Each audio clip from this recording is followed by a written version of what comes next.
of Revelation chapter 3. I had to do some serious digging for something that was really kind of chasing a rabbit, if you're familiar with that expression. But it kind of bugged me, to be honest with you. So I had to find an answer, and so it took me some looking, and I finally got after about a week and a half of looking, I got an answer that somewhat satisfied me today when I got an opinion from an actual person.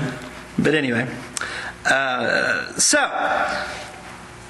we'll get to that in a few minutes. Revelation chapter 3, we're starting verse 14. Lord willing, we're going to get through the rest of this chapter tonight. And that being said, this is to the church at Laodicea. Verse 14 says, "And unto the angel of the church of the Laodiceans write, These things saith the Amen, the faithful and true witness, the beginning of the creation of God." Okay, again, this is like a last-minute PowerPoint because I forgot my good one at school today. But anyway, this is to the church at Laodicea.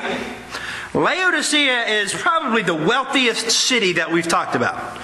And consequently, the wealthiest church that we've talked about. They were known for three things. The city was being very rich with gold. This was pretty much the center of banking in this area. So for whatever reason, when you have banks involved, well, y'all know how banks like to deal with your money. They get most of it.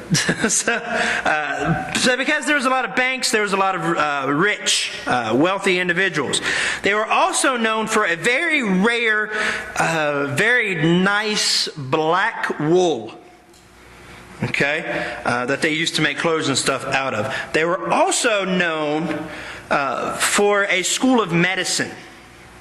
And not just the school, but something that came out of the school that was very new and very important to them. It was this eye medicine called an eye salve. It was like a cream that you would kind of put over your eyes, and it would heal all kinds of things as far as your eyes go.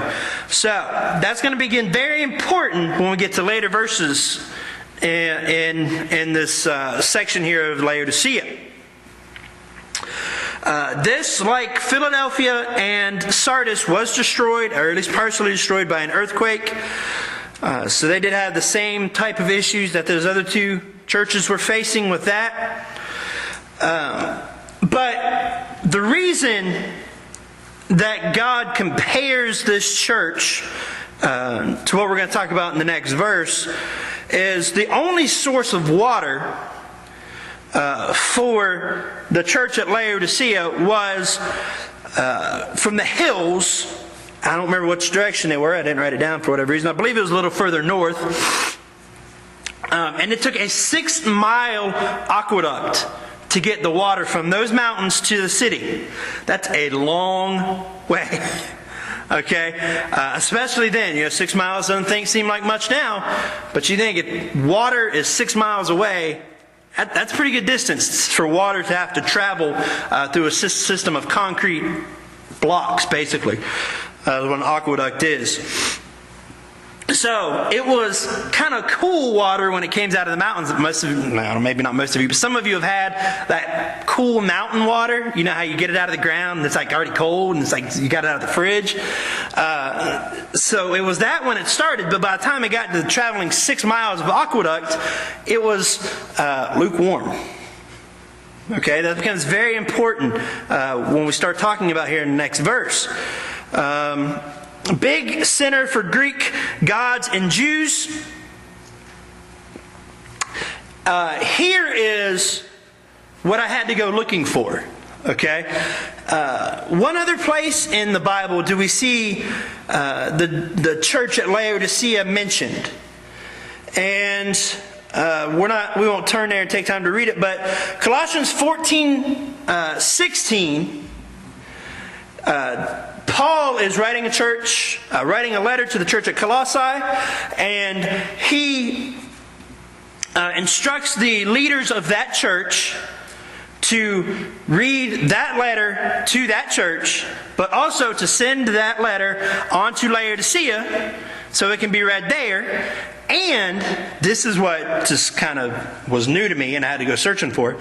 He says, get the letter that he wrote to Laodicea and read it to Colossae. And I thought, well, that's kind of weird. We don't have a book of the Bible called Laodiceans. What happened to it? If Paul wrote this letter to the church at Laodicea, where'd it go? Well, you know what? We have all these other books, Ephesians, Philippians, Colossians, all those other ones in there that I can't remember right off the top of my head. Where did the letter to Laodicea go? So I did some looking. And I found a couple of theories that I thought, okay, well, that's just silly. Why would you even write that down? Number one being that the letter was just lost. What? Paul's letter, as much care and as much pride was taken in these letters that Paul wrote to the churches, somebody loses it? I have a hard time believing that. The other one is that the Council of Trent, when it met in the 5th century, that this is the council that decided exactly what books were going in the Bible and which ones weren't. The Council of Trent didn't like the letter to Laodicea, so they just kind of threw it away. I thought that's kind of ridiculous too. Why would you include all of other Paul's letters and not include the letter to Laodicea?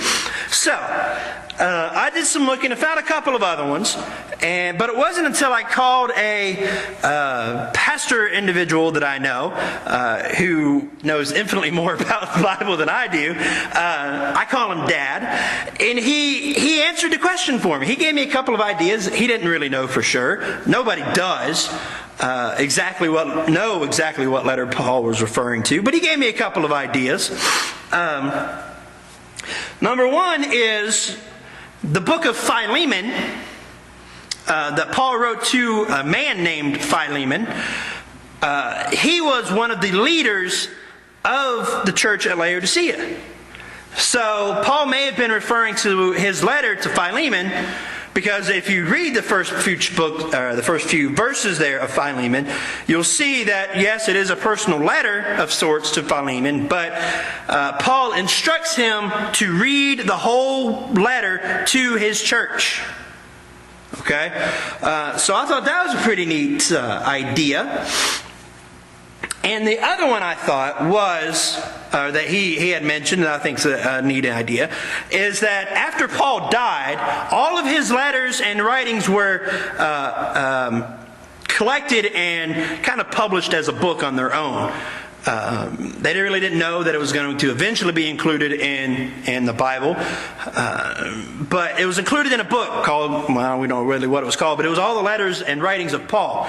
And when that book was taken and put into the Bible, it very well could have been that the book of Laodicea is included in other books of Paul's writing, in particular the book of Colossians.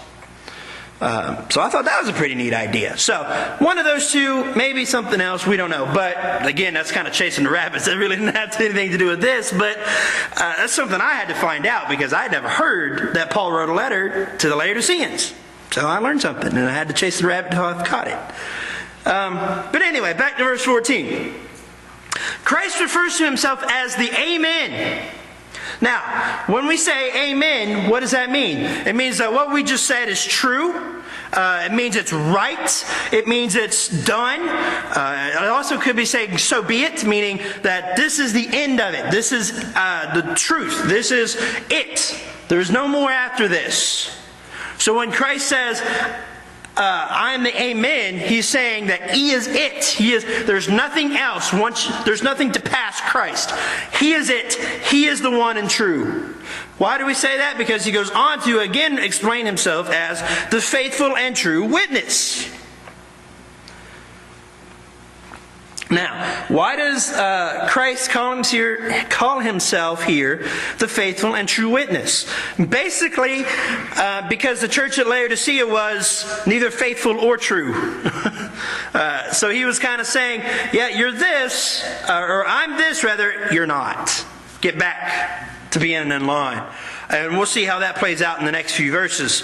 Where are we at? Christ rules over all of the earth. He's the beginning of the creation. He was there when Christ said, let there be. Or when God rather said, let there be. Christ was there with him.